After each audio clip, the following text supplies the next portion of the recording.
Hello बच्चों, I hope आप सभी घर पे सेफ होंगे बिल्कुल अपनी फैमिलीज़ के साथ। तो हम second chapter of bio continue कर रहे थे बेटा, कंट्रोल एंड कोऑर्डिनेशन। तो उसी का ये नेक्स्ट पार्ट है, दैट इज आज हमने यहाँ से स्टार्ट करना है व्हाट इज नर्व, की नर्व क्या होती है, and name different types of nerves. अलग अलग टाइप के जो है वो हमने नर्व्स को पढ़ेंगे। तो नर्व क्या होती है बेटा? नर्व एक इलोंगेटेड थ्रेड लाइक स्ट्रक्चर होता है। थ्रेड लाइक स्ट्रक्चर होता है जो कि किसका बना हुआ होता है? न्यूरॉन्स का बना हुआ होता है। किसका बना हुआ होता है? न्यूरॉन्स का। और जो ये थ्रेड लाइक स्ट्रक्चर होता है बेटा, इसके दोनों तरफ यानी ये एम्बेडेड होती है किसके अंदर? इंसुलेटेड होती है एक दूसरे से through the connective tissue. Connective tissue इसके राउंड अबाउट प्रेजेंट होता है जो कि इसको इंसुलेशन प्रोवाइड करता है। अब इंसुलेशन करने की क्या ज़रूरत है बेटा? इंसुलेशन करने की इसलिए ज़रूरत है, सपोज किसी नर्व में से सिग्नल जा रहा है in the form of electrical impulse, तो उसकी जो एनर्जी है वो सराउंडिंग्स के अंदर जो है बेटा वो वेस्ट ना हो, उस चीज़ को प्रिवेंट करने के लिए क्या होता है? उसके चारों तरफ इंसुलेशन प्रेजेंट होता है। Okay, from one two another. उसके बाद जो नर्व्स होती हैं बेटा, नर्व्स तीन तरह की होती हैं भाई। तीन तरह की कौन कौन सी होती हैं? That is sensory, motor and mixed nerves. तीन तरह की कौन कौन सी होती हैं? Sensory nerves, motor nerves and mixed nerves. तो सेंसरी कौन सी होती है? जिसके अंदर सिर्फ सेंसरी न्यूरॉन्स प्रेजेंट होते हैं, सेंसरी फाइबर्स प्रेजेंट होती हैं। मोटर कौन सी होती हैं? जिसके अंदर सिर्फ मोटर फाइबर्स प्रेजेंट होती हैं। और मिक्स्ड कौन सी होती हैं बेटा? जिसके अंदर दोनों तरह की sensory as well as motor neurons. उसके बाद आता है बेटा आपका transmission through nerve impulse. Just hold for a second.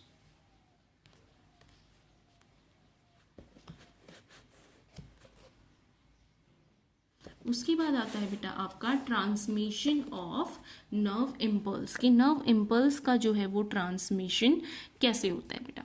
तो देखें आप, नर्व इम्पल्स का ट्रांसमिशन मतलब कि जो हमारे नर्व है, जो हमारे न्यूरॉन्स हैं, न्यूरॉन्स के अंदर से किस तरह से इलेक्ट्रिकल इम्पल्स जो है वो ट्रेवल करता है, that is transmission of nerve impulse. तो इसके रिगार्डिंग बेटा हमारी तीन टर्म्स हमें मिलेंगी। One is polarised, depolarised and repolarised. देखो, पोलराइज्ड का मतलब होता है रेस्टिंग स्टेट के अंदर। उसके लिए this diagram is very helpful. आप इस डायग्राम को देखें ज़रा।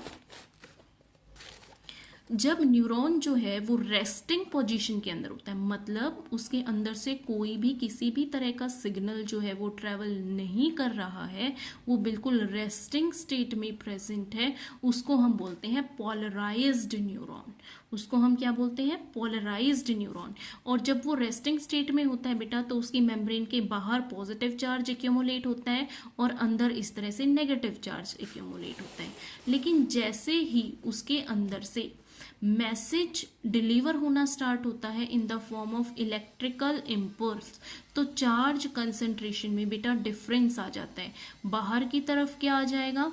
नेगेटिव चार्ज, और अंदर की तरफ क्या आ जाएगा? Positive charge. ये क्यों होगा? This is because of entry of Na positive ions. Na positive ions की एंट्री की वजह से। अब देखो यहाँ तक इतना ट्रैवल करा है तो आगे वाली क्या है? रेस्टिंग स्टेट है। अब ये क्या करेगा? यहाँ से ये सिग्नल आगे ट्रैवल करेगा, वहाँ से फिर आगे ट्रैवल करेगा, वहाँ से फिर आगे ट्रैवल करेगा। तो जैसे जैसे ही आगे ट्रैवल करेगा, पीछे वाली स्टेट फिर से रेस्टिंग पोजीशन के अंदर आ जाएगी। तो ऐसी स्टेट जिसके अंदर से मैसेज जा चुका है और वो फिर से रेस्टिंग स्टेट के अंदर आ जाती है, रिकवरी स्टेट के अंदर आ जाती है बेटा, उसको हम कहते हैं रीपोलराइज्ड। उसको हम क्या कहते हैं? रीपोलराइज्ड। ओके, अब देखो इस डायग्राम में आपको तीनों चीजें बहुत अच्छे से क्लियर हो जाएंगी बेटा। देखो यहां से क्या था? इम्पल्स ट्रैवल करके इस पोजीशन पर आ गया है। अब यहाँ पर आप पीछे वाले देखेंगे, आप फिर से पॉजिटिव बाहर है, नेगेटिव अंदर है। लेकिन यहाँ पर क्योंकि अभी वो प्रेजेंट है तो अंदर पॉजिटिव है और बाहर नेगेटिव है। तो यहाँ से जो ट्रैवल कर चुका है तो इसने फिर से रिकवर कर लिया। This recovery state is called as repolarised state. और यहाँ पर इम्पल्स प्रेजेंट है, this is called depolarised state.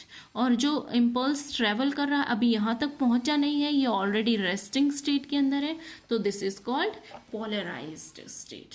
तो आई थिंक आपको ये अच्छे से समझ आया होगा, that is transmission of nerve impulse. इसके बाद जो टॉपिक आता है बेटा, next topic is your synapse. Next topic हमारा आता है साइनेप्स।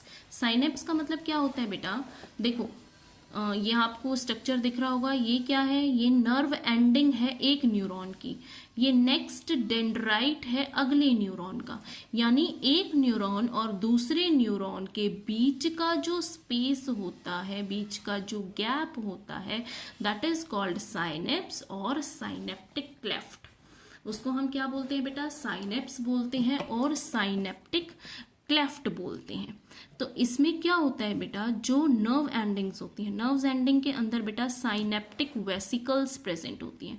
क्या प्रेजेंट होती हैं, साइनेप्टिक वेसिकल्स प्रेजेंट होती हैं, जिनके अंदर क्या प्रेजेंट होता है, जिनके अंदर एक न्यूरोट्रांसमीटर प्रेजेंट होता है, जिसको हम बोलते हैं एसिटाइल कोलिन, जिसको हम क्या बोलते हैं, जिसको हम बोलते हैं neurotransmitters, which are called as neurotransmitters. और उसी न्यूरोट्रांसमीटर का एक एग्जाम्पल है बेटा एसिटाइल कोलिन। तो अभी आप देख रहे होंगे कि ये जैसे ही इसके अंदर बेटा इम्पल्स जनरेट हो रहा होता है, नर्व एंडिंग में आ जाता है, तो ये क्या करती हैं, these vesicles, synaptic vesicles get fuse with the membrane and burst out. Membrane के साथ फ्यूज करके इनकी मेम्ब्रेन और बर्स्टिंग हो जाती है, और जो एसिटाइल कोलिन है या जो न्यूरोट्रांसमीटर है वो किस में रिलीज हो जाता है बेटा, साइनेप्टिक क्लेफ्ट में रिलीज हो जाता है। और साइनेप्टिक क्लेफ्ट में रिलीज होने के बाद क्या होता है, वो मैसेज को कैरी करता है, फिर ये नेक्स्ट मेम्ब्रेन के साथ फ्यूज करके, और जो एसिटाइल कोलिन है, जो न्यूरोट्रांसमीटर है, वो उसको क्या कर देता है, मैसेज को पास ऑन कर देता है तो to the dendrite of the next neuron.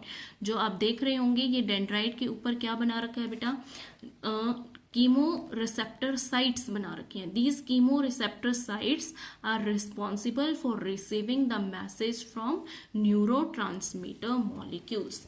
ऐसे ही फिर इसमें ट्रैवल करेगा, फिर ऐसे ही जो है वो नर्व एंडिंग जो नेक्स्ट न्यूरॉन की होंगी वो नेक्स्ट के ऊपर जो है वो पास ऑन कर देंगी। I thought it is clear to all of you. So आज के लिए इतना ही बेटा, नेक्स्ट जो है वो हम नेक्स्ट वीडियो के अंदर करेंगे।